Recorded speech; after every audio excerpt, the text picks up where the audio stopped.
Hey, welcome. This is yours. This is my channel, Underated Darkness. Yours truly, the number one grinder, one of the best kept secrets on YouTube. The best of the business. Yes, I am. My work speaks for itself.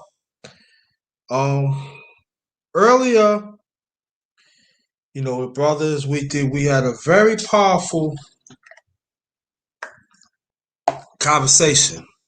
That was in the morning. That was the underrated men's breakfast fellowship live, and I said, do you want me to bring it back? I could bring it back. So they said yes. So we'll see who's gonna show up. So now we're gonna have the second version. This is the underrated men's talk. So we're gonna wait for men to come on here and let's conversate. So we are waiting for some men to get on the panel. So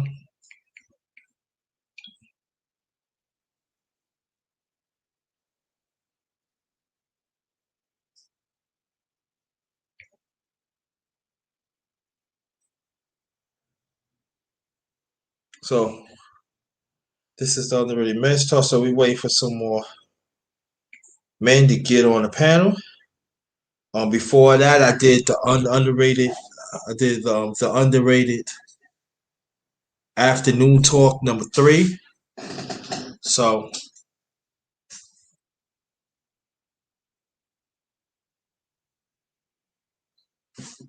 so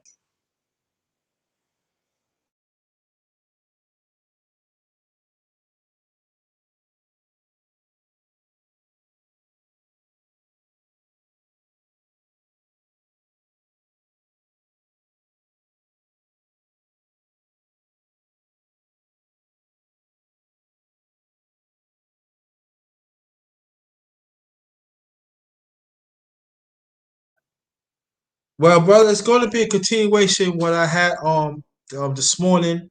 That's from the underrated men's breakfast fellowship live.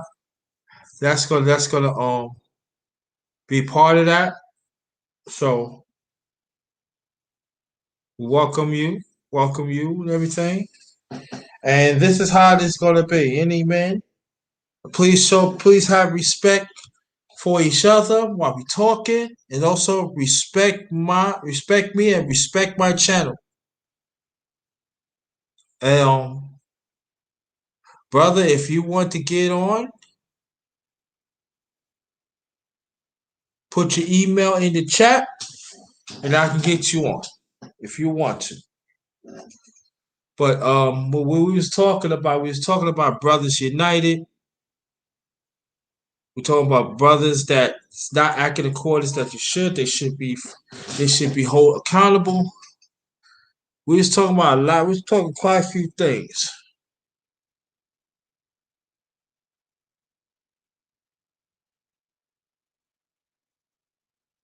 So that's what we're talking about. So I send the link out to the brothers.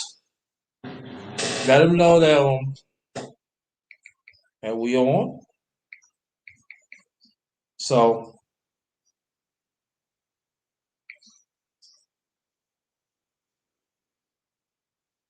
we'll wait for some more people. Come on.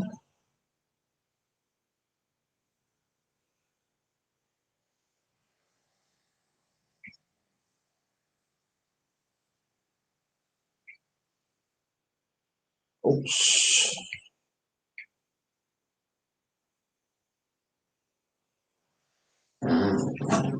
Wrong one. So again, we wait for some more brothers. Get on.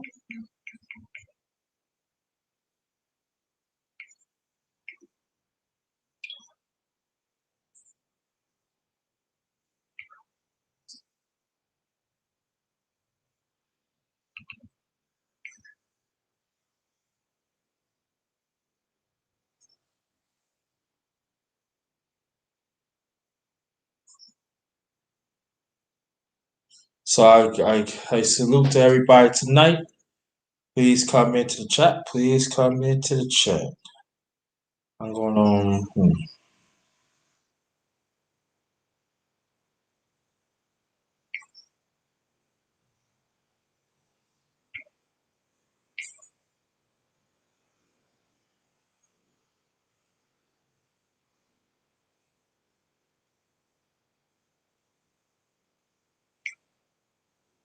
Wait for some more people to come through, come through, come through.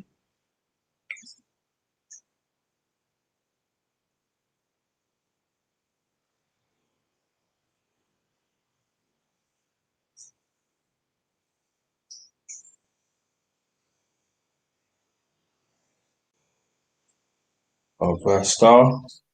There he is. The one and only Black Star Sports too. What's going on, bro? Hey, my brother, what it is, It is all, man. yeah, Oh, yeah. get my headphones on right, man. Okay. All right. All right, all right, all right. Yeah, what we're gonna do, we're gonna continue the conversation that we had hours ago. And if you want to start it off, brother, if you want, Um, until two more brothers come. yeah. What was? Yeah, cause man, I done a couple things before then, man. I'm Oh, oh, trying to remember the oh, oh, subject. oh, we got Yeah, brother what's Bakar here. Okay, okay. All right. What's going on, brother Bakar? Welcome back. What's good, my brother? I indeed? know I'm a few minutes late. Peace to everybody on It's Black all no, it's Sports all right. Street. Hey, you here, right? Are you here? I'm here. There you go. That's Yeah, all I count. Listen, I ain't going about no doggone time. I know how things is, you know. But I'm I got you. glad you came back, brother. I'm glad you yes, came back. indeed. Now tonight I'm not gonna stay that long because you know what I'm saying. But I did promise the brothers to come back. We're gonna continue this conversation, and like I said, the brothers are gonna we come into the chat in a few minutes. Hopefully, if you want to get on, put your email in the chat, and I get you on. All right. So now, we're gonna continue the conversation. And Black Star, you can continue with what do you remember what you dropped off from a few hours ago? No, not exactly, man. That's why I wanted to refresh the topic one more time before I, Oh jump well, in. we was talking about us as black men, we need to be accountable, and at the same time, we just at the same time, but we got to create our own and Yeah, keep our family together. yeah. We're held accountable regardless. So we always got accountability to us because we get blamed for shit we don't even do, but it's on our shoulders regardless.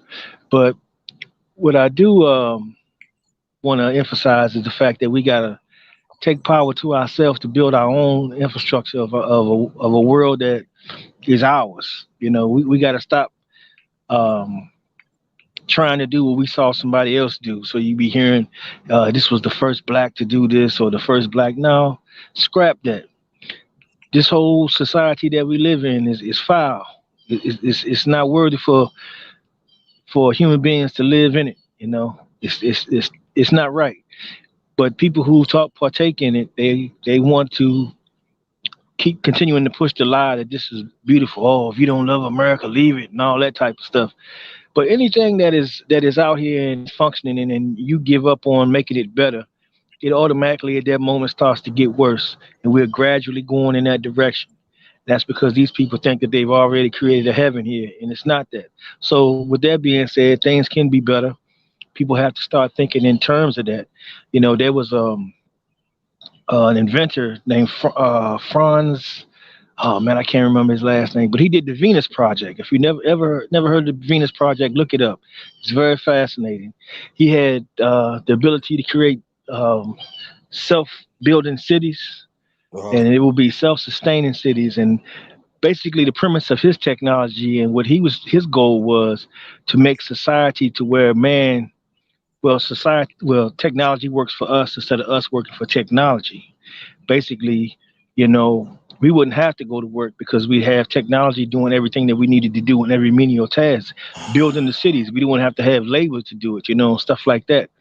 And my point in bringing it up is his focus is in the right area because when we look around now, you got gas and oil and everybody fighting over such and such, but you can have a car run off of water, you know what I'm saying? But because of financials and all these other things that corrupt the whole system, you know, man's goal goes differently. But we can build a better world where it's better for people. If you gave humans a choice to live in this society or the one that was built in another place, 9 out of 10, they would look over and say, nah, I want to go over there. Hell with all this. You know what I'm saying? But if we don't have an option, everybody's stuck here. So that's why I say, the world is dependent upon us to free them because the world has not been free since the last time we ruled it. Okay, Brother Bakar. Good, welcome, brother. You can Yeah, peace, my brother. Peace to you too. Indeed, peace, brother. Peace. You know what? I agree with what the brother said about the world hasn't been at peace. Black people, we are the only people that have proven, don't care where we go, we can be neighborly and civil and cordial with whoever. But Exactly. our given heart, our love for humanity, and our civility has not been reciprocated to us, right? Facts. So what I think one of the problem is with what the world have with us, they know how powerful we are, right? So they have hid that. Well, they don't want us to know how powerful we are and how powerful we can be. So when I speak, I talk about our power, right? So this earlier today when I was talking about how often do we shop black, and I'm talking about good, reputable black businesses. Don't just give somebody your money because they're black, because they might be hustling or scamming. You understand what I'm saying? Exactly. But see, in this society, we have been taught money is power. Now think about this. If money is power, think about how we give all of our power to someone else. Think about that. We give our power to someone else every day. Not saying you living in a world where there ain't gonna be business. Of course, somebody gonna get money from us, because that's just how the world is designed now, right? But the majority of our money should stay with us. That's our power, and we shouldn't give our money to nobody that don't want to do business with us, who can't do business with us, who don't want to spend money with us, who won't have. GRINDA might be the best electrician, and his Chinese man might need an electrician. But he won't hire you because he's strictly looking for an Oriental first, right? Yep. So why should we constantly give our money to that Chinese man for that greasy rat that he's serving in that calling it chicken fried rice? Why? Yep. You understand what I'm saying? So once we look and realize that we want power and understand what Kwame Ture meant when he coined the phrase Black Power, and we understand what he meant is we know we don't have the power right now, but the power is what we're working toward. But today in 2021, we are the most educated descendants of Africans ever lived in this country. We have more money than any of them ever lived in this country. So why can't we build some of the things that our people built? Think about this. In 2021, with all this education and money we have, why can't we build things that they built in 1875? Speaking of Mount Bayou, Mississippi, the first and last all black town in this country, or Rosewood, Florida, or Tulsa, Oklahoma, or Wilmington, North Carolina. Look at the things they did in the late 1800s, early 1900s, with limited education, for as reading, right? They had the education on knowing how to build. But think about that. We are more powerful than we have it all today. But it's like we are waiting on someone else to do it for us and put us in a position to do better when that's absolutely our job to do that. Exactly. Well, let me throw another town in too that y'all need to look up is Weeksville, Brooklyn. Do you know Weeksville, Brooklyn? Just back in the mid 1800s, they sadly redistrict that of the of towards in the 1940s. It's still there, but it's historical. It's like a historical little area. But they was one of the first ones had their own black Baptist church. They're one of the few back in the 1800s that had their first black paper. Look it up. That's Weeksville, Brooklyn, New York. I did a Yeah. story. I did a story on that. Like when I first started my channel. That's back like late 2013, like begin 2014. You need to look that up because nobody don't highly talk that up. You'd be amazed what our people had done. But that is, I just want to throw that in and stuff like that. Wow, man. You're right, like Hey, Lackawanna, New York, the black population and what they built in Lackawanna. yeah, That's upstate around Buffalo, I think. Mhm. man. That's something there, my brothers. He's absolutely right about that. But what we got to add on to it as we move forward is one or two things, because one in this society today, the hardworking brother is looked down upon. You know, everybody wants to be a boss. You know, everybody wants to be boss. But as we move forward and these things come to pass, one of the things that our ancestors had at those times was we was very skilled in all the labors and all of the trades. Nowadays, and this is just across the board with everyone, the trade schools are not really being packed like they should. You know, most of the people who learn in trade now learn them because they was locked down or something.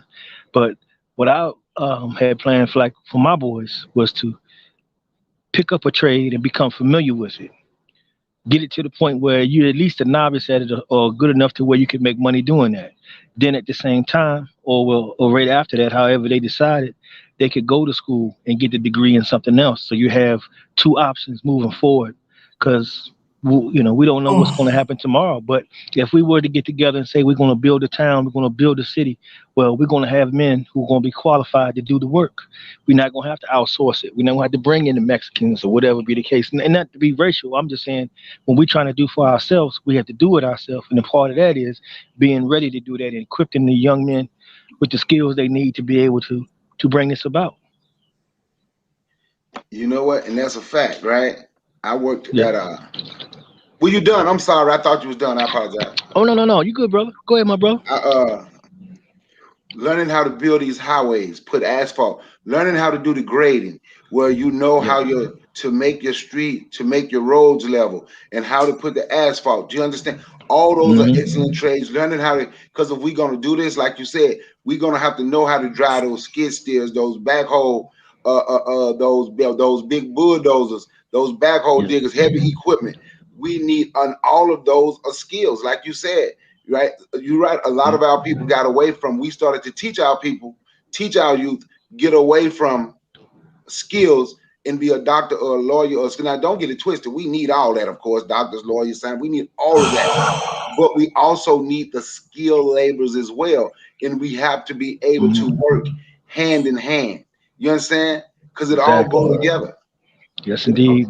Most definitely. And that's why I brought up the subject about how um, a lot of young men stopped doing that because of the perception of them, like they was looked down upon because they wasn't a boss, and a lot of the sisters turn their nose up at them type of brothers. Like you might run a trash route or something, and you on a trash truck all day. It's not the most glamorous job, but you make a solid living. You know what I'm saying? And the perception of that has to change, because I know in other cultures, not and I've noticed, like even with Mexicans, man, as long as they working, they got respect from their females, or whatever the perception is. They not look like, oh man, he just this or he just that. They're gonna big him up and say, well, man, he's a hardworking young man. He's doing this, he's doing that. You see what I'm saying? The whole perception changes. So a lot of these guys who out here would do that, but they say, man, well, I ain't doing nothing. If I do that, they're gonna still do this, and it's like it doesn't encourage them to go out and want to pick up these trades. But I've talked to a couple of people at certain high schools that there were trade schools, and they told me they was like, man, these young guys is not coming to the trade, man. They're about to get rid of this high school that do trades because of the fact. And I'm like, dang, man. But then when you turn around and you notice that you have people coming from other countries over here with those skills come over here and get jobs immediately.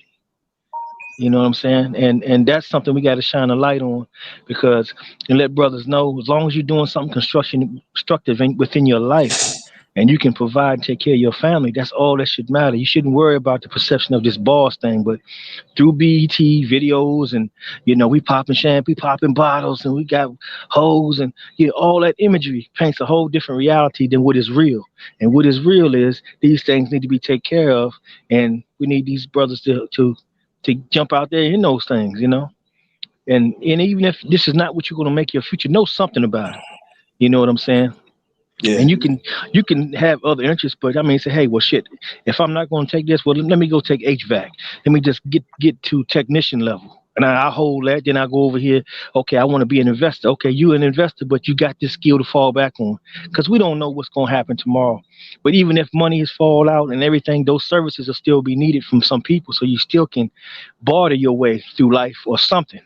And sometimes that might be better than money, and it can help you negotiate your way through uncertainty, because we don't know what the currency is going to be coming up next. Yeah, that's true.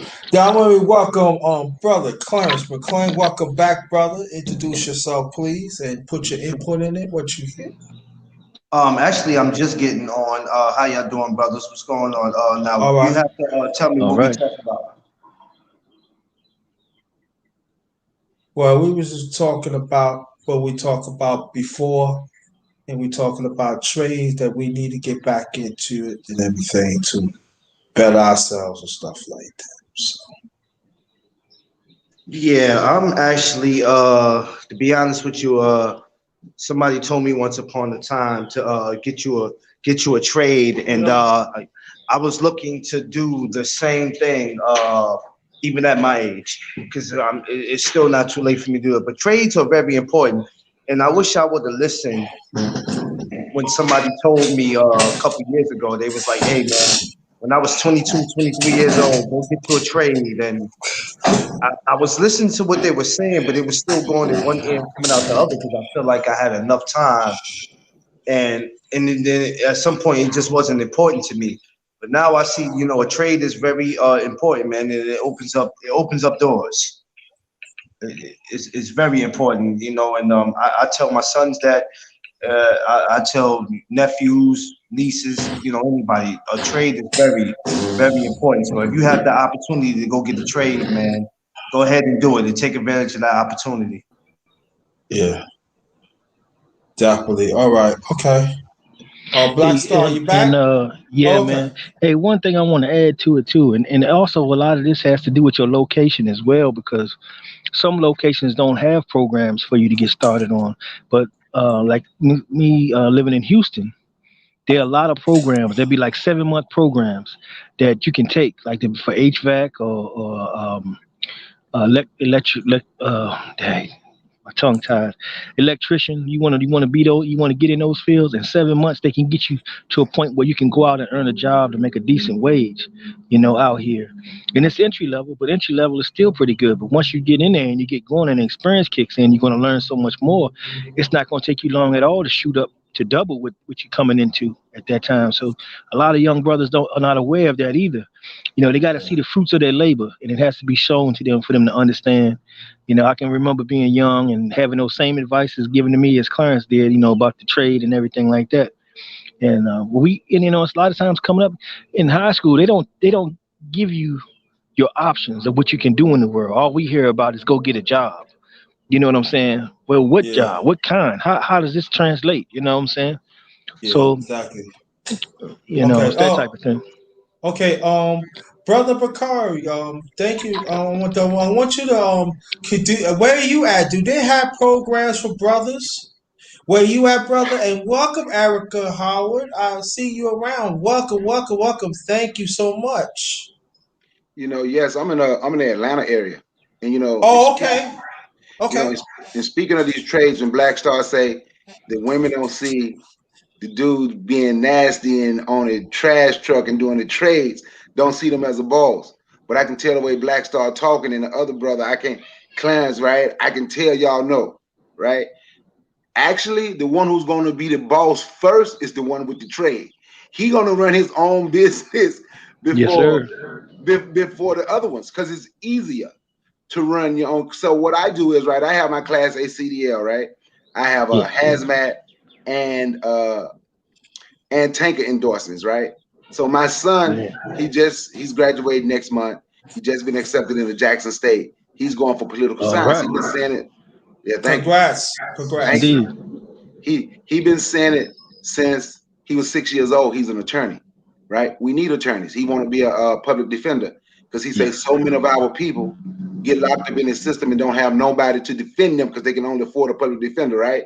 But at the Exactly. same time, I told him, get your CDL. Even if you don't get your CDL, let's find another trade you can do. I know Exactly. you're gonna be an attorney. I don't see him failing at all, right? But Yeah. at the same time, know how to do something else. You need to Exactly. always know how to do something else. And what I've been suggesting to a lot of young men and young women is get your CDL.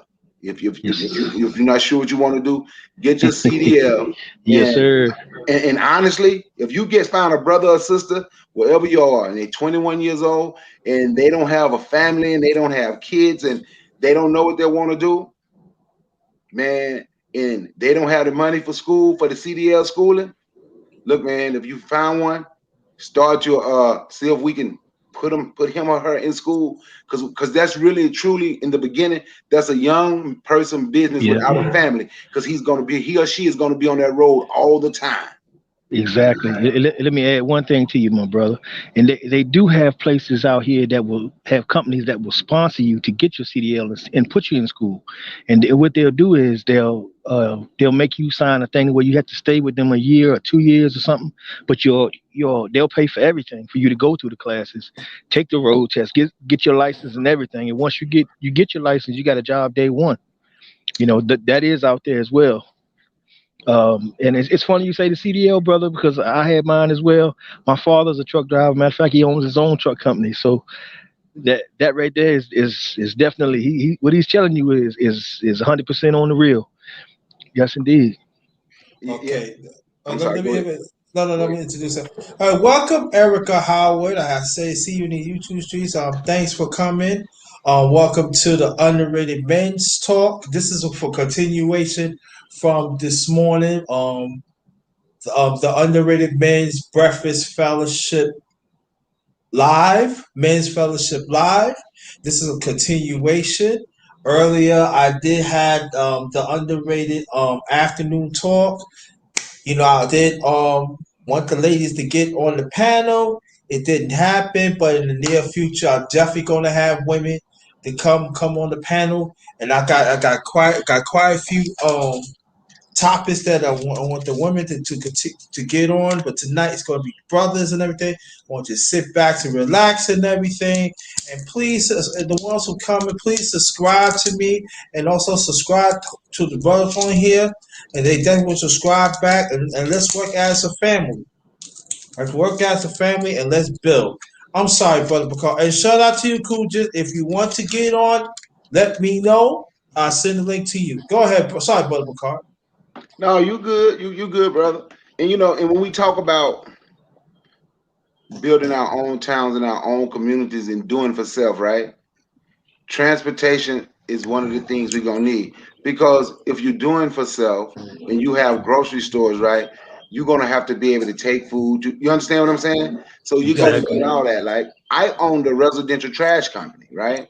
Yes, Uh, sir. I had a trailer with an old school truck. I hooked that. I had an 18-foot trailer that I hooked up, put me some sides on it, and Man. I got it the old school way. I Yes, had to sir. I had to pick the garbage bags up by hand and Uh throw huh. them in there. And in that process, I saw the benefits, not just the money, because you can make a lot of money doing it, right? But Yeah. not just the money. Then look who is keeping our communities clean. We're not calling outsiders to keep our community clean. We are getting rid of the Hmm. trash. And in that process, we are hiring people in the neighborhood where we're getting the trash from to come and run it. You understand? You see how Hmm. all of that go hand in Exactly. hand? Yep. Yeah, because the moment you see the truck stop rolling, then you know everybody's in trouble. Yes.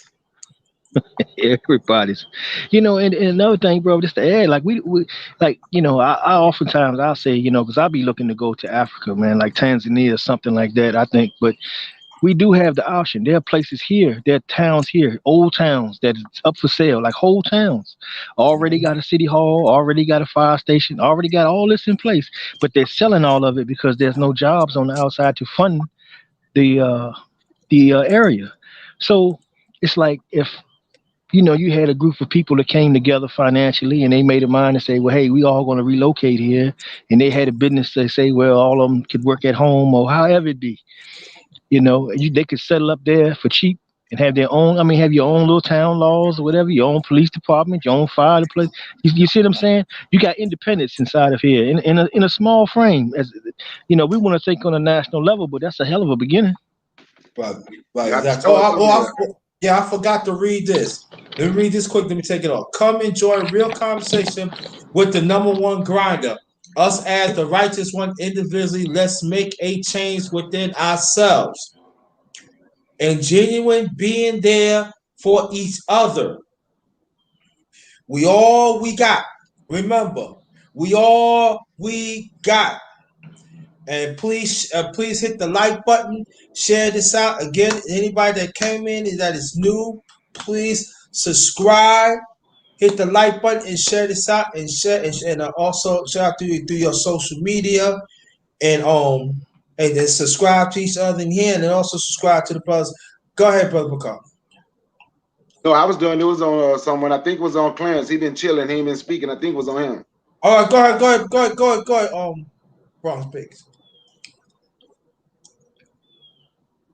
Go ahead, Clarence, brother Clarence. Y'all go ahead. Jump to the next person real quick. I'm having some technical difficulties with my phone. I'm just fixing something. Y'all go ahead real quick. Okay. Hey, yeah, bro. Like, I wanted to bring up Marcus Garvey, man. Marcus Garvey was a guy that was, I'm pretty sure most of you here heard about Marcus Garvey. But the one thing that he was so ahead of his time on, and he was dead on, man. And if he had the type of support that he needed in the end, man, we as a people would be in a much better place. He already had that Black Star Liner, and I named my channel after in tribute to that. Basically, that's why I go by Black Star Sports TV. Is he wanted to get the ships, to get the commerce going from from different places of the world, man. So like we would have been a major player in commerce, all of this back and forth. A lot of them people don't understand that they copied him with a lot of the ideas of the ships and then the ports and such. And then, the CIA and all of them came in and really did a number on what he was trying to build. He wanted to go to Liberia, where many of us who came here actually went back and founded Liberia, was building a nation there. It would have been a perfect fit for him to land there. And they went ahead of him, went and talked to the authorities in Liberia and told them, don't let this man in here because he's going to take over. Well, truthfully, he probably would have taken over because he was the man for the job. And it would have been the biggest blessing for us if he had it, but they listened to them and they wouldn't allow him to set foot in Africa in that place because Liberia was perfect. It was the absolute perfect spot. And they were able to thwart that and keep that from happening.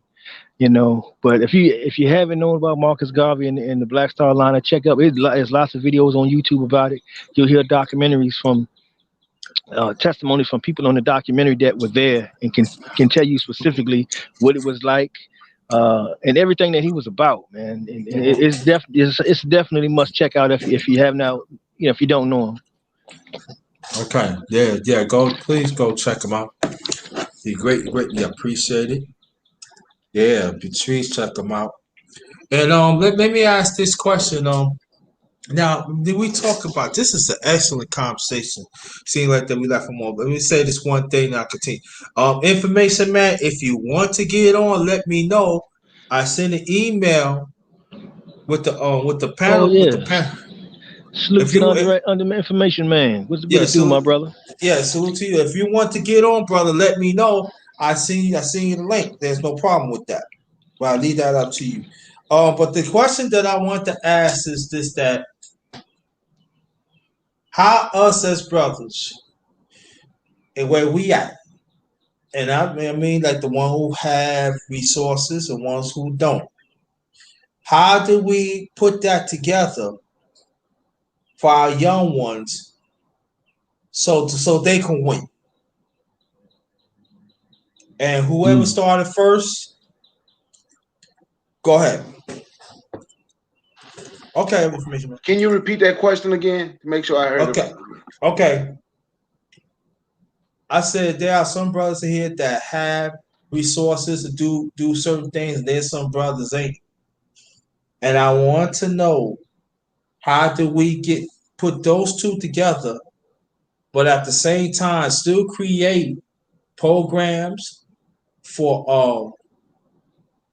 us, for our young ones, and even the other the brothers that are grown too, because they are suffering too. Now, how do y'all go? How y'all go about doing that? Well, for me, there's a program in New York that everybody's familiar with. It's called Workforce One. It's basically a program where you can go and get a trade if you want to. They help you get a job. They line you up with interviews. Now, I don't know about the rest of the brothers, but this is how I would do it. I try to put brothers on about it. If I know they're might have just lost their job, or if there's a particular job that they're looking for that they're Uh-huh. good at, then I'll put them on to it and say, hey, bro, I'll bring you down to this place, and you can go from there. When we were coming up, the OGs, I'm not gonna say they didn't do that with us. They did it with us, but we just decided to go our way and do what we wanted to do.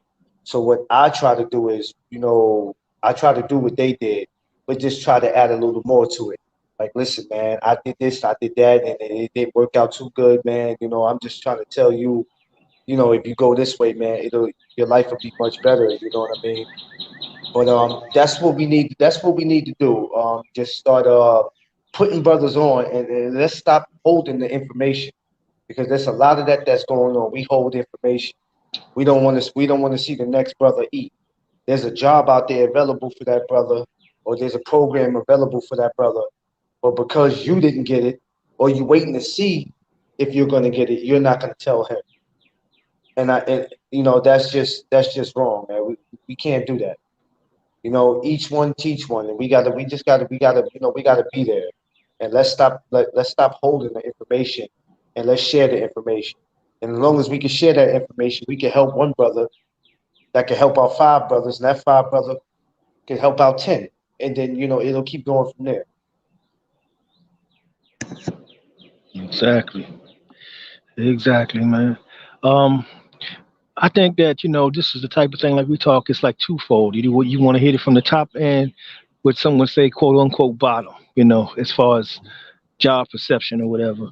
But we need an infrastructure or a network that can spread throughout the country or whatever landmass that we want to target, and where you have the educational, um, like my brother Umar Johnson. People can have their vibe about how they feel about that to themselves, but you have to also admit to yourself that it's a need for that, and that's kind of what the premise of what he said he's trying to build there. And I just wish that it was a thing where we didn't just dismiss a brother so fast. Let's support it. Let's see what happens, and then when it falls out, then dip out. Because for one, we toss the money away for every little stupid thing out here, man. Giving other people, empowering others, as my brother was Bakari was saying earlier. And we have a tendency to do that, spend our money out instead of within. What if we had all just jumped on that and just put money into it, and he had all the money that he's saying, and okay, now it's up to him to show and prove to us, because it's never really happened like that. And I'm not, saying that because I know there's a lot of people that is against what he's doing at the same time, but there's a need for it. And what do we have to lose if we put money into it and then we find out that okay, well he's a scammer or whatever? Hell, we put a little money in there like that, but we was gonna lose that money anyway, more than likely. But we'll get to see whether or not this brother's serious or not. Because one thing about him, I have to say, is he's 100% committed to what he's talking about. He's always lecturing. He's always talking about it. He's always on it, And in the way they construct the, the society now, we're so busy working on other things that we don't have time to think about our things. We're so worried about how we're going to pay these bills and all that. We don't have time to think about building a nation. They keep us so preoccupied. But we got to have some people that are able to just dedicate their life to just that one situation, and these are the people that can quarterback this movement from a certain position, you know, and you can have like maybe the HBCUs, because you can have trades in the HBCUs. You got everything you need inside there basically, but we'd have to make those even uh, not so much funded by the government as more us. We'd have to definitely fund it because if we don't, it's not going to be able to give us the results that we want. But that could be a possible thing. I know back in the day, everybody was always talking about the church or whatever, or we had to come up with something new. But we'd have to definitely brainstorm that out. And maybe that's something that's a little bit over my intelligence level at this time. But I know we have those within us that know, and we need to get those together. You know. Good. All right, good. Hey, welcome to Brotherhood, the Brotherhood Sports and Conspiracy. We here, see you in the wild. Welcome, welcome, welcome.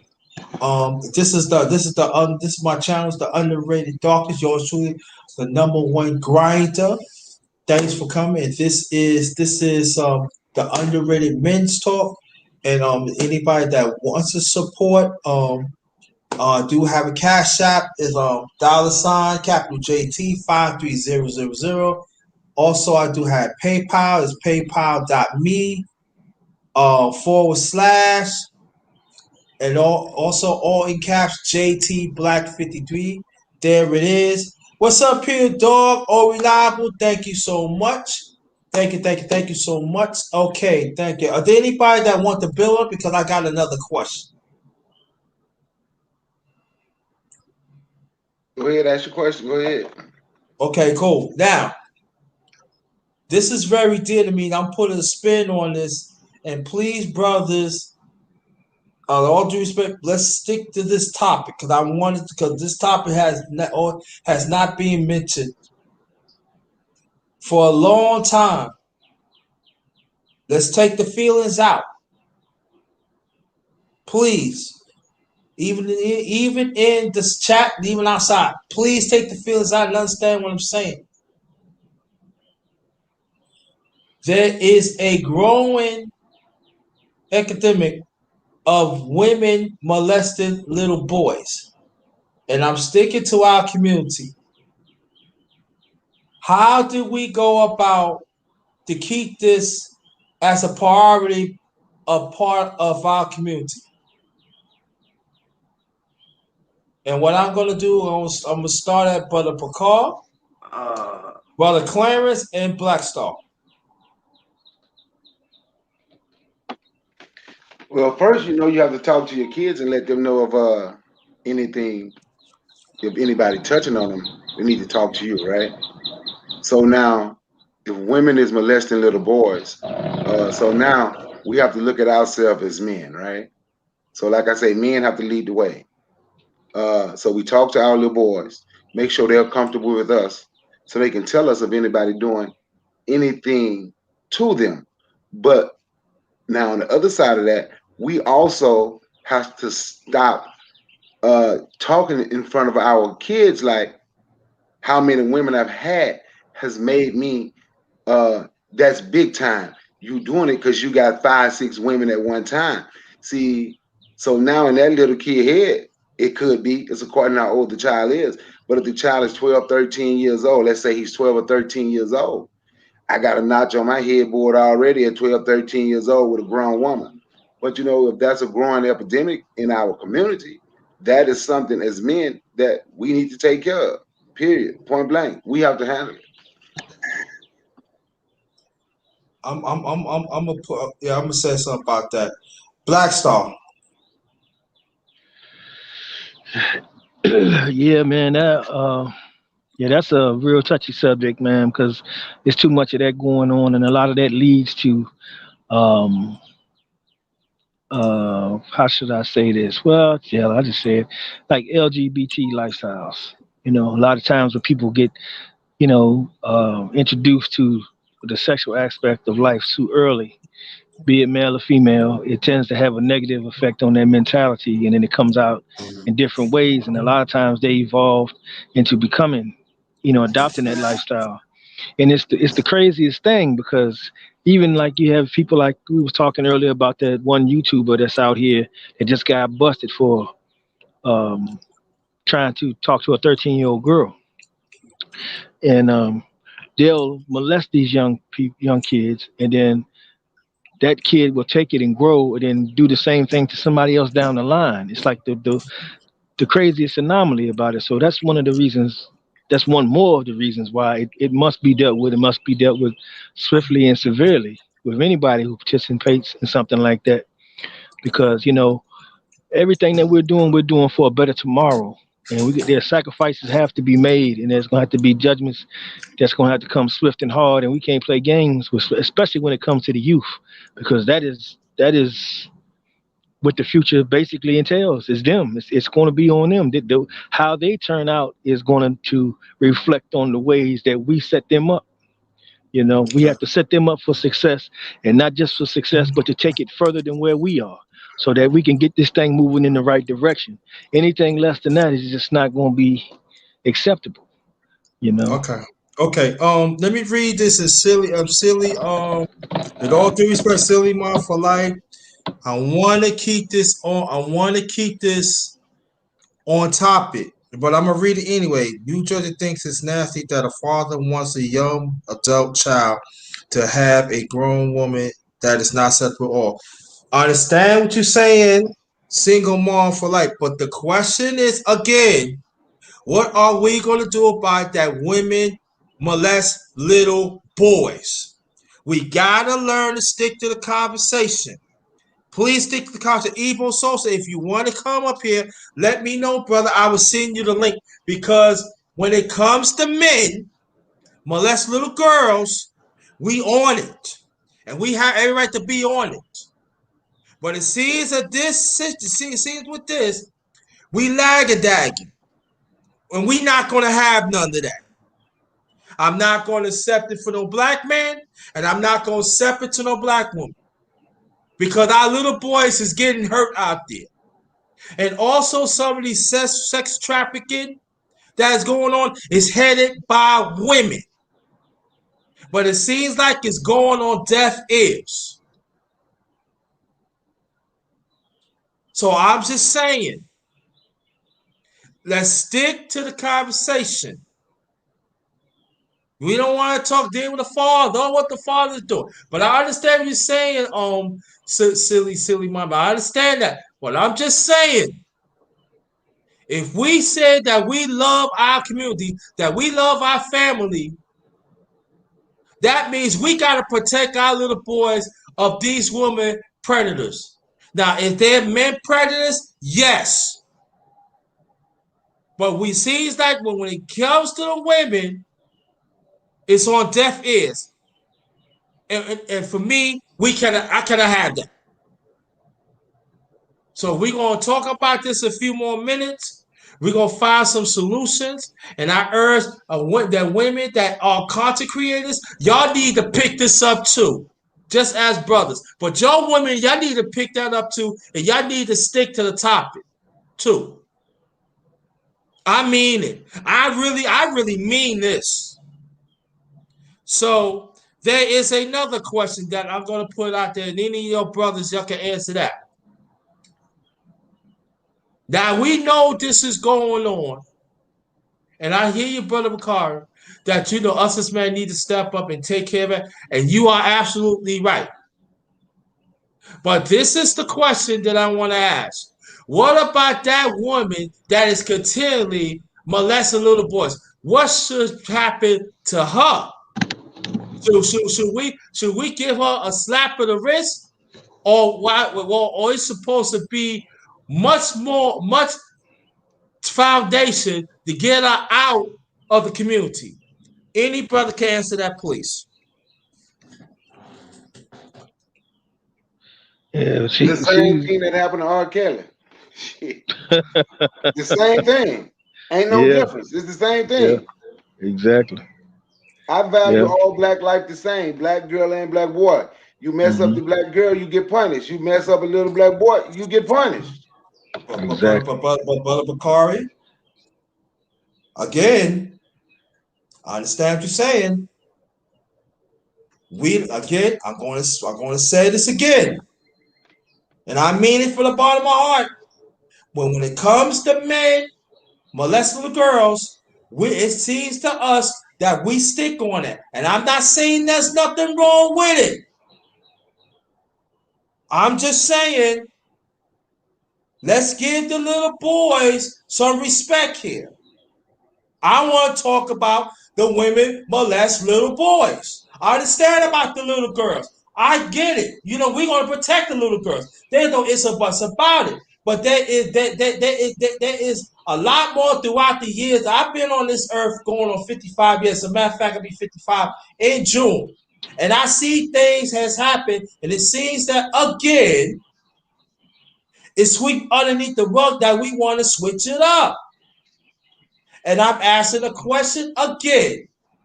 How do we go about to make these? We talking about as a human. I'm talking about as a human being. How do we go about to stop this?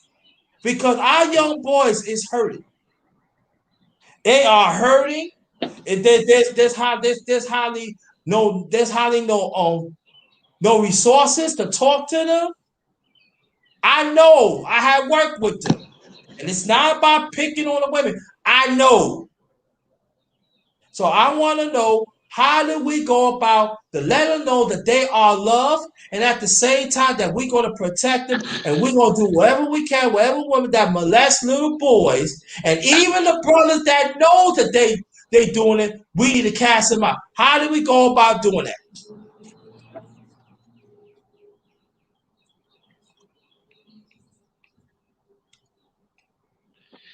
How do you go up? Oh, go ahead. Yeah, yeah. You just got to put them through the same process you put the male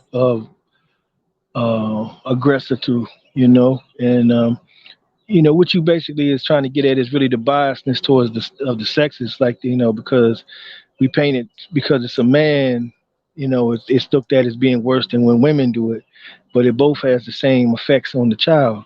And in our society that we want to build, we want to stress the importance of the children. I mean, that is of the utmost importance.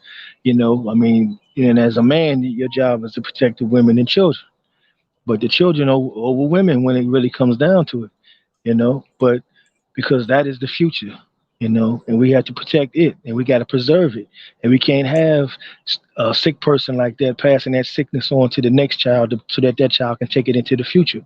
We're trying to build a better future, so they would definitely have to be caught, brought on trial, and then punished severely for that type of thing, and it that is very true. But and I think it's what you I think with the what you're trying to get is because of the sex difference in the perceptions, that it's going to take society as a whole to give it that outlook that it needs, instead of looking at it as something that's, like you say, among men we might look at it as a joke. Oh boy, you young, oh she just gave you something, ain't no big deal.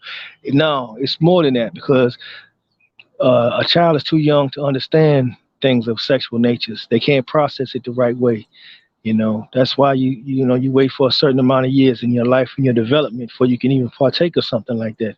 I mean, too young, your body's not even equipped to even do that, for what the purpose is for, so nature agrees with this. So this is very detrimental, and it must be a swift punishment. But we got to have the burden of proof as well. All that plays in justice, but justice must be served in the right course. Okay.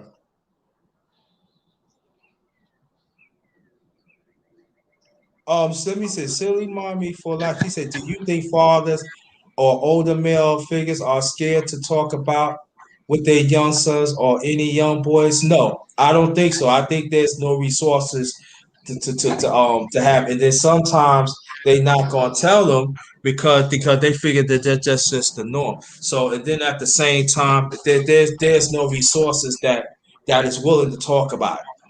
So they being very naive about it. So no, I don't think so.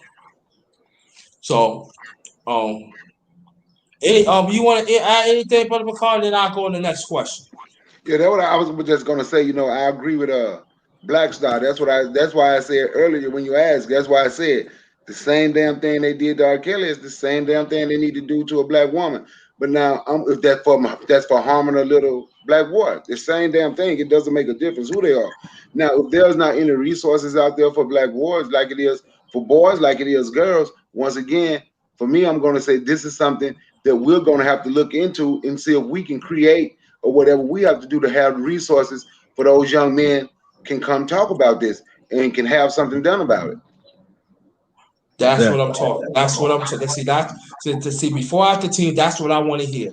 That's exactly that I want to hear because you know why? Because I've been trying for years, and I even getting pushed back from brothers. I could understand with some women. I could understand that. But I'm getting pushed back from brothers. Yeah, so what we got to do right now, you hear Brother Bakar and you hear Brother Blackstar, you hear what they saying. It's got to come from us. So that means we got to be very vigilant, create programs. So in case, not in case, when it happened, we got to, just like we get these men out, we got to get these women out. Facts. And then if when we find out that you keep it on the low, we're gonna cash you out. It has to be an example, got to be made, and it has to be swiftly. Exactly. It has to be swiftly. Yeah, you know, bro. I think also part of that is revisiting our relationships with our children and opening it up to where children of feel comfortable telling us anything, and to where at least the child will come to the mother or come to the father and say, Dad, this happened or something, because if we as men take it and we parade masculinity and, oh yeah, you got this many women and all, and you're telling them at too young of an age about that, he's going to perceive it wrong, and then he's also going to say, well, I can't tell my father because I know my father liked that type of stuff, so I can't tell him. I don't know if I can tell my mom. She might tell my dad. You see what I'm saying? Mm-hmm. But the communication has to be, and there has to be a trust there, where they know that whatever they talk about is going to be confidential to them, but at the same time, it would give the child an avenue to reach out to and tell someone, hey, this happened. And then from there, we can take it and be gone with it. Okay. All right. Thank you. Now we're gonna go get off that because we're gonna touch on that in the near future. I promise you're gonna take. Now, as we was coming up, we used to see quite a few programs in public schools and private schools. Basketball, really basically basketball, football, and baseball. And these programs had kept us out of trouble. Then we had schoolyards that we could play in. There are some that up to fit, and there's some that we had to make it known, so make it fit and everything. And how did we get back to develop programs, sports programs for our kids to play in it, to keep them out of trouble. But at the same time, we instill our history into that. Any of your brothers can ask that. Oh yeah, man. I like this one because, like I said, I used to coach football with the youth, man, and you could formulate a league, and then you could have a league with uh instead of having the team names like the Steelers and the Colts and the Cowboys, it could be the Zulus, Ashantis, and the Mau Mau. So each team got their own name of African descent. I never could understand why black colleges, would have fraternities that call themselves the Greek Society and they got Greek names. What the hell is that? We should have a tribal council. That's what our culture should be having. Why are we linking to somebody else's culture? And that it just never made sense to me. Toga parties and shit. That ain't us. That's them. So we, like you said, that cultural part is very important. We have to stop shying away and embracing these other things, like even the term nigga. I mean, I'm gonna say it this time, but I try not to do that. And my brother, because I used to do a thing called the Nubian Conference, and my whole purpose of that was to re-identify us, but re-identifying us by us. where we don't have people calling us and you're colored or you're black or you're all this and that. If you look up the definition of black, you don't want to accept that, because black is death. If you look in black law definition, so that we don't want that. We say Nubian. When we go back into our history, we go back to people will say Egypt. Egypt, you had Kemet. Kemet was actually before then. Before that, there was another civilization called Ta-Seti. Ta-Seti is the oldest nation that's ever been on this planet. And Ta-Seti was basically in the same area as Nubia. So you get the Nubian people, basically, essentially, is us. That's where we come from. So to my roots, that's what we are, Nubians. When you think of a Nubian, what do you think in your mind? What image do you pull up? Is it not a royalty? When you say Nubian, people, oh wow, Nubians, that has a different connotation, as to when you hear somebody say, the N word and such, it's negative. People, we even have a term say, oh well, man, that's nigga shit. You know what I'm saying? So it's a whole lot can tell. So it's like, what name would you want to be called? Like people that speak Spanish, some say Hispanic, some say Latino. To me, I understand the change to Latino. Latino sound a whole lot better. It sounds classier. You see what I'm saying? It don't sound like thuggish or nothing like that. So this is of the same vein, and that's very important. So all these things is going to reinforce us mentally as well as physically. You have the different tribal names of the teams. You got coaches who are aware, they're spreading it. We can all, you can infiltrate these things as in your daily coaching routines. You can tell little stories of some history or some tribe or something and build them up. And understanding that what you are is something to be proud of. There's no stronger people on this planet than us. You know what I'm saying? But just to touch on it. Okay, Brother McCall. Yeah, something you just said about using the tribal names. Now, this brother I'm going to mention, he coached football. He didn't have a tribal name, but he made sure they had their red, black, and green patch on their Yes, football jersey. Though yes, sir. The whole team had a red, black, and green patch on the flag on their That's what's up. on their jersey. And and we have to find, like when I was coming up, we played baseball, right? I'm from Mississippi. I live in the Atlanta area. Right, we played baseball, right? Coming up. Yes, sir. Yes, indeed. Our communities don't seem like they have the baseball fields no more. We have to have more people who want, because baseball is perceived as boring and a white person sport, right? But if we can get some of those kids interested, then they'll see how good baseball is. Like the summer baseball, because the GRINDA say, what can you do to keep them out of trouble? There goes something what the brother mentioned. Yeah. And you want to give them African names. You want to have a red, black, and green flag on. You want to call them the Moors, whatever you want to call them. There you go. It's up to us because we created it and it's our league. And if we do it, when we get out there and we practice with them, trust me, you will be seeing a black team from somewhere, New York, from somewhere on the East Coast, somewhere down south, that's playing in that damn Little League World Series every year. Big fact. On TV.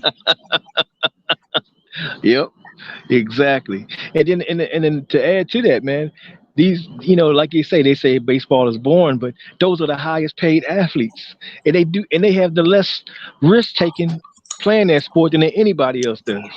Definitely way easier than football. Yep, they play longer. They make a lot. But see, but what they did was they made football and basketball glamorous to us, so they could have baseball because they knew we had taken over football and basketball, right? So the thing about it, I don't know how old you are, Black Star, but if you go back and you watch the Cardinals from the 80s, right? Yes, sir. They didn't have no power hitting. They were winning on speed. Them brothers were killing it. Ozzie Smith, Vince Coleman, the ones Keith Hernandez. Yeah, you might not have no more than he may not have no more than 25, 30 home runs. They power hitters might be a double hitter, but they had so much Willie McGee. They had so much speed on that field. They would just beat you with speed. Man. But you know what? And go more to your point, brother, because I want to continue this. And they also the Cardinals. They was like a mini dynasty back in towards the late '60s too. That's how they were used to win too back in there. They had strong pitching. They had the late great Lou Brock was stealing spaces, and then the one that created a free agency. Kurt Floyd. A lot of people don't understand that, but yo, he has speed. You know what I mean? That's the one that created free agency all throughout sports. Kurt Flood, yes. Kurt Kurt Flood. Kurt Flood. I'm Flood, sorry, Kurt Flood. yeah, All right, yeah, man. a black man, and he died. And he died broke. It's crazy, absolutely crazy, man. Yeah, bro. Yeah, Yeah, Bakari, but if you wouldn't, I'm 50, my brother. So yeah, so I you, definitely remember that. yeah. And you right, bro. Kurt Flood don't get enough respect from none of these professional athletes because it was back in the day. If a team drafted you, you had to play with that team forever That unless was they it. decide to trade you. But Kurt Flood was a man and took a stand. I don't want to play here no more. I should have the right to go where I want to go. If you had a right to trade me, I should have had a right to leave. Exactly. And you're right. He died broke. Man. And get no reparation. I mean, sometimes that you know what I'm saying. I remember I was in Brother Bacall, it was last year, and we were talking about reparations. And I remember maybe you forgot about Brother Bacall, but he said, you know, sometimes even Black Star said this. Sometimes to be angry, you just have to laugh, but to be angry. And you know what the sad thing about it with Kurt when he passed? Not one black player of any sport had reached out to him and took care of them, took care of him and his family. And as for me as a teenager, you know what I'm saying? While he was dying, going to the 20, I was really pissed off. How dare you treat him this way? Man. See, and then when you add to the fact that some of these athletes who've benefited from it and gotten these major contracts that had these millions, who's getting taxed anyway, they could have made a donation to him and had that alleviate some of that tax debt by giving it to him as opposed to giving it to the damn government, and had the same effect. And it really wouldn't affect them financially because, you know what I'm saying, they use it as a tax write-off. There were ways that they could have done it still, and even though they still didn't take the time and didn't feel that this brother was important enough to make that type of move. And that's sad, man. And that goes back to our perceptions of each other. We talk about black love all day long, but we got to have black love for the black strangers as well that we see out here. I remember being young and walking down the street, man. If you didn't know nobody, or for instance, I remember moving from the hood to another into the suburbs, and you moving around, and you hoping to see another one of us. Hey, what's up, bro? You run over there, you happy, you celebrate, you run over there. Hey, man, what's going on? Where you from? Oh, man, this and that, this and the third, man. Hey, that I remember that feeling. We don't have that today, man. You go to a neighborhood now that you're not from, the people look at you like, if you speak to them, they look at you like, what you speaking to me for? Totally have changed, man. But we can turn it back. We have the power to do it. We just got to make the change. Yeah, what you just said, right? Like my wife was from Brooklyn, from Brownsville, right? She passed away 15 years ago, right? But something condolences, brother. Condolences. Thank you, my man. It's something this brother just said about seeing each other, and we was happy to see each other. I'll never forget, we were taking a family trip to Chicago for a family reunion, right? Yeah. And as we were riding, it's getting low on gas. I stopped to get some gas. Like no black people in sight. We were in Kentucky, Kentucky, right? Yeah, and brother. We saw this brother with his wife. They pulled away from the gas pump, and they saw us and turned around. And he was like, "Look, man, it ain't many of us in here." He walked up to me, shook my hand. He was like, "Look, we just met, but we gonna walk in here together, make like we know each other. Your wife and kids gonna walk with my wife and kids, bro. We gonna fill our cars up, and we gonna get to here." But it was like it was normal because we knew that both of us had the same problem. You understand what I'm saying? Exactly. So we gonna look out for one another, and we walked in there like we were together. I say you're right, because they see two strong black men together, they ain't gonna say a damn word. It didn't have to be about fault, and where we were, shit. Pardon my French on the channel, man. I'm sorry about that. But where we were, but it made me think about what he just said. When we saw each other, we used to be happy to see one another when we were in places. You understand? Oh, yeah. There go a brother. Just Yes, reminded sir. me when that brother walked up, and I'm glad he did. Man. And he walked in there. I filled up. He filled up. We gave each other a pound. Nice to meet you. We left out together. Oh, that's it right there. For sure. Man, see, but it was like that, man. Even if you went across town or something and you seen a brother, man, he used to throw the fist in the air. But you get the fist in the air, but you also had a smile come at you too. What you doing, young blood? You know what I'm saying? You be cats that didn't even know you. They might knew somebody in your family or whatever. You ain't even know. But they knew Yeah. you around the way. What you doing, young blood? What you doing out here, man? Don't you stay And, around here. Them people over here, that's not, and old you head, always there for that. and you know what? And I remember when my great grandmother was living, and my grandma. I'm talking about my late mother's side. I'm gonna get to my father's side in a few. My late great grandmother, my grandmother, my great aunt, my mother, and my aunt. Damn. Whew. Well, they seem like they know everybody. And we're talking about Mm-hmm. women like Mm-hmm. you know if I tell Miss Vassy that's my late grandmother, or I tell Miss Mm-hmm. Perry that's my great grandmother, that happened. We ain't talking about Pop Deuce yet, cause Pop Deuce coming with the bat and the switching on like, but you told me please don't do I ain't mean to. Okay now they can give you that certain look. I met one time. And it was this girl keep on bothering me. I said, leave me alone. I pushed her. Hey now. Why you pushed her for? She bothered me. I told you to come get me, right? That's all right. What you said, boy? Nothing. All right, I know. I know you ain't talking to me. They give you that certain look. I said, Now I love you. I understand. You put on it. And so and they knew everybody.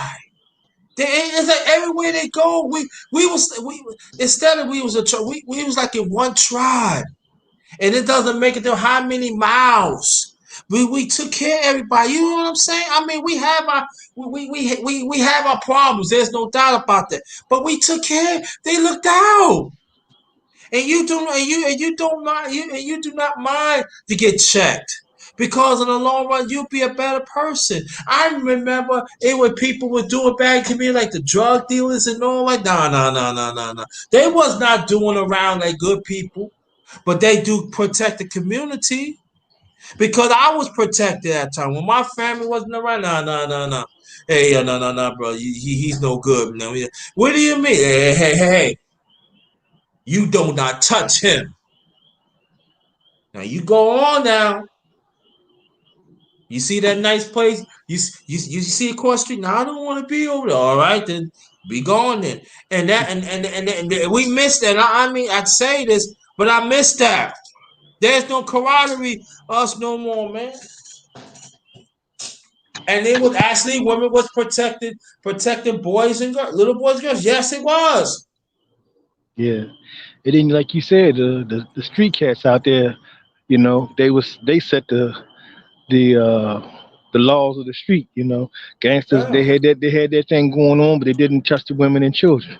Nowadays, Nope. that's gone. But once again, that sits in our lap as black men. That's sitting in our laps to change that, and that Mm-hmm. includes them. And every one of us has value. No matter what you may think of them. As long as they living and breathing, it has value, and that just proves it right there. Because these guys, gangsters or whatever how you want to classify them, is looked at as a drag on society, but they have a use too. I mean, and a lot of times those things came about through like the Black Panthers and such, who came up with programs and stuff that the government Mm-hmm. stole and everything like that. So, you know, we can't devalue anyone because we all have importance. Yeah, because I remember, and they used to happen me a few times. When I used to play ball, there's people that knew me, but I didn't know them, but they knew my family. And they say, "Yo, young blood, I know you like to play ball." They put money in pockets. They just pay for you. We don't want you to come back here anymore. This is something, and and there's a park right down here. You can go play, but we don't want you to. And they put money in my pocket. Just like that. Now we know we want to make sure that you get home safe. And sometimes I remember once. I'm not gonna say his name, but he was a drug dealer. We had a game. We supposed to have a game up there. Kind of find out it was a shootout. And I remember he knew my older brother, and he put three. And he was giving like each person of the team some money so they could take a cab home. And I never forget. I was in the Bronx. Now, for the Bronx from Brooklyn on a train, it depends what part of Brooklyn it is. It's at least between like hour and a half or two. And I remember he put like, yeah, he said, your grandma is Mary Lee Bassey. I said, yes, sir. You got a brother named Ice? I said, yeah. Yeah, I know him, man. I know him. Hey. I said, what the shit? Don't worry about it. Don't worry about it. I'm gonna call you for a cab and I'm gonna pay your cab. Cause that was the time I was spending at my grandma's house for the weekend. I never forget that. So he said, I want you to pull that out when you get the book. I said, all right. So I didn't pull it out till I get the booklet. It was $300 in my pocket. 3 crispy ones too. Man, it was crispy. Man, it was so doggone hot. Man, I ain't want to spin that motherfucker. Man, I feel like the man up in there. I came like this. Yeah. They say, yeah, you want to buy it? Yeah, what's up? Yeah, I ain't want to touch that, man. Woo, it felt real good. I was holding that. But see, my thing is, that's how they protect the community. I know. Exactly. You hear what I'm saying? And they don't do that no more, man. Brothers like, yo, these brothers out here, they violating, man. And yo, I'm saying, if you want to hurt people, man, good elderly people, man, you need to get hurt yourself, man. I'm for a believer in that, man. You don't hurt good people, man. You don't shit where you at, dog. You don't do that. There's I'm saying, like, there's protocols to this, You got to get paid for that. And that's why it's so important that we got to have these men's talks, and also, and especially, because it's got to be order. Excuse me, it has to be order, and we have to understand that each of us got to work on the same accord, no matter what walks of life that you at. We have to be so and that's where it's at right now. Now, Brother Bakari, we're gonna be here a few more minutes because I gotta eat. Anybody that wants to come up, oh, okay, step. But anyone wants to come up into now, Brother Bakari, tell the people about what you do with books. I remember you were talking about, you give out books and stuff. Tell the people what you do of your foundation, please. Okay, we have a crew. It's called Team Black. That's why I put it in the chat. Hashtag Team Black. So what we did, we started a Black book drive. It's a year-round book drive. We're not in one spot. I drive around. I drive around the area wherever I am, and I keep books in my truck at all the time. And it's books that we give to Black kids, Black boys, Black girls, to teach them to be happy with who they are, be happy in your skin, be happy with who you are. I found right now I have 2 Black-owned comics that I found in the bookstore. Shout out to Meadow Bookstore. That's where I get them from. Meadow Bookstore in Greenbrier Mall. And I had the one and another one in Morrow, but I normally go to Meadow. But with Black comics, where you see Black superheroes, we have the one called Tuskegee Airmen. Everybody know about the Tuskegee Airmen. So the comic is called Tuskegee Heirs, and that's what we this HEIRS, and that's what I give those to certain age group. And I have another Black comics where Black people superheroes that we give out. So those just one of the things that Team Black does. Starting next week, we're going to be doing I'm going to be teaching. We're going to be doing gun safety training. So those are some of the things. Those are just a couple of the things that we're doing.